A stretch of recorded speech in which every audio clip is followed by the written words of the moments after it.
work tasks. For example, if you work in an office, you can do typing, but at the same time you can be involved in other types of more interesting work in the office and in decision taking as well, and so on. So in this sense, the job complex idea does sort out the problem of how we choose jobs in certain kinds of activity. But this is not a panacea again. That is, there are types of activity that we can think of where the idea of job complexes may not work, especially when you need a very high degree of training and skill in order to do a particular job. I cannot think of a job complex for a surgeon, say, or for a pilot. I cannot think of the surgeon doing also the cleaning or whatever, or helping the nurse doing injections, because that would be a waste of his time and of society's time, even more important. So there should be some other way of expressing the desires of people and as regards the type of work they choose. As regards the non-basic type of work, there is a system that is proposed by the inclusive democracy system that could sort out this problem. But as regards the basic type of work, I think the only solution, if at the end there is a serious mismatch between demand and supply, is either rotation. That is, people do various types of activities on rotation, so that who is going to do hard works like building or mining, then again you can have some rotation. That's one way. Or another way may be that you reward people doing jobs for which there is not much demand with non-basic vouchers on top of the basic vouchers they have to receive anyway. If we move up to the diagram, then we can see that we have on the left the index of desirability, and on the other the prices of non-basic goods and services. These are the two basic elements who determine the rate of remuneration of non-basic work. Why? The index of desirability is a complex index showing the desires of people as regards various types of work. First, as regards the index of desirability, we can design it as an inverse function of desirability, in the sense that the more desirable a type of work is, a type of job is, the less the remuneration is. So that in this sense we can have on the one hand satisfaction of the desire of people, and on the other hand satisfaction of the needs of society, in the sense that for non-desirable works there should be higher remuneration. Say a builder or a miner should receive a higher remuneration than perhaps a university teacher, because the university teacher gets more satisfaction from his work than a miner or a builder.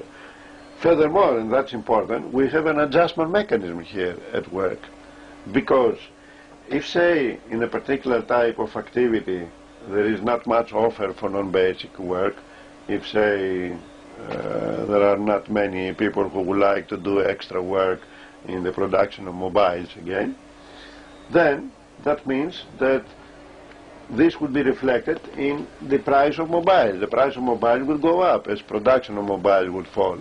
Therefore, as the price of mobile will go up, the rate of remuneration will go up, and this could attract more workers in the production of mobiles.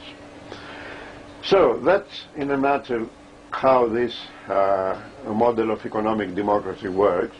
But as I said from the beginning, this is just a proposal to show that it is feasible to have a different kind of society, meeting the basic needs of all citizens, and at the same time meeting the demand for freedom of choice. And it is, of course, up to the General Assemblies of the future to decide what exactly the form of their society should be.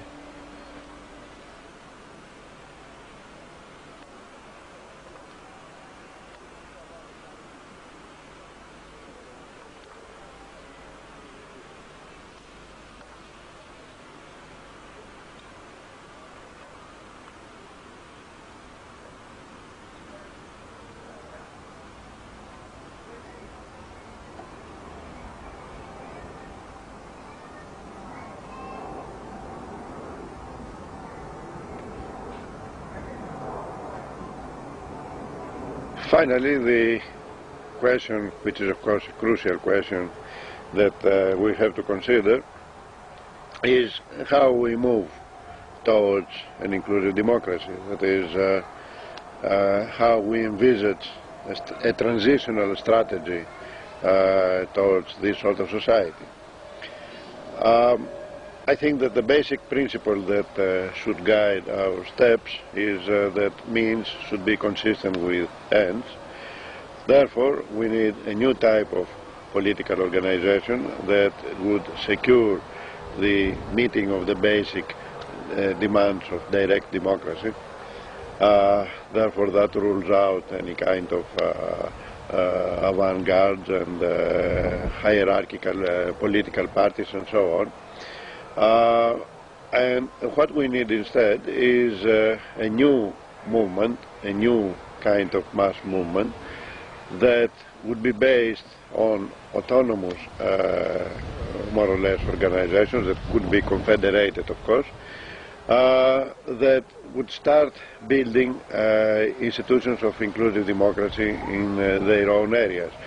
In other words, I can see the transition towards an inclusive democracy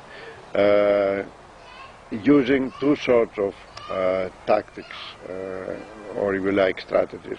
On the one hand, the usual defensive strategy of the left, which means taking part in struggles of the working class, of people in general, against the attacks of neoliberal globalization.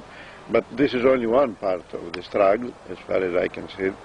The other equally important, if not even more important, part of the struggle is the positive one, is the one involving building alternative institutions within the present society. In fact, this process has already started. That is, you can see all over the place co-ops being established by various groups,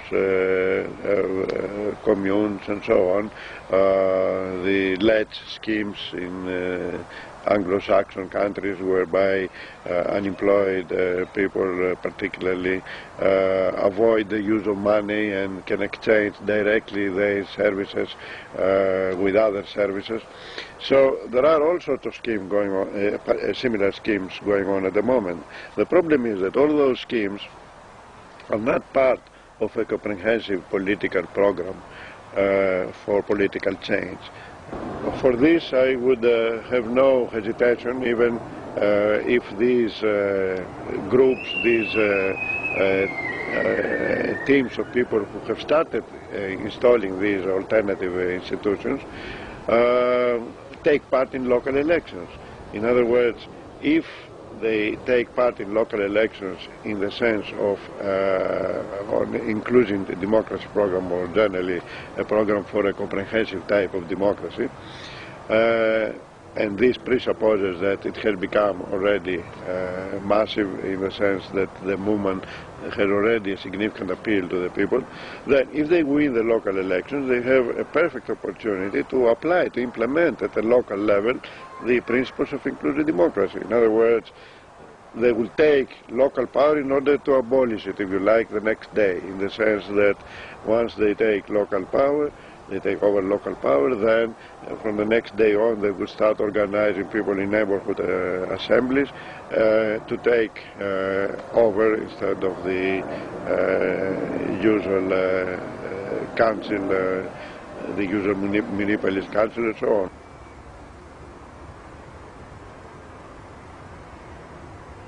The importance of the transitional strategy of the inclusive democracy project is that the new society would not be established at all unless the majority of the population has already subscribed to this project, unless, in other words, they have already adopted, using the institutions in practice, using the institutions, the alternative institutions in practice, and getting the democratic consciousness, unless the majority has already been persuaded in a new society of this type, the society will not come about. When the moment comes that the power from below, this power that has started from below, is more powerful than the power of the normal authorities, in other words, capitalists, the state, and so on, then after a period of tension between the state and the capitalist elite on the one hand, and the people self-organized in this way on the other, then you could expect that you could have a transition which may or may not be violent. That is, it would be violent, of course, if the elites, as it is possible, attack these sort of experiments using various forms of force, and force may not be physical force, even economic force may sometimes be enough, but it may not be violent. That is, it all depends, of course, on the balance of power at the moment of the transition.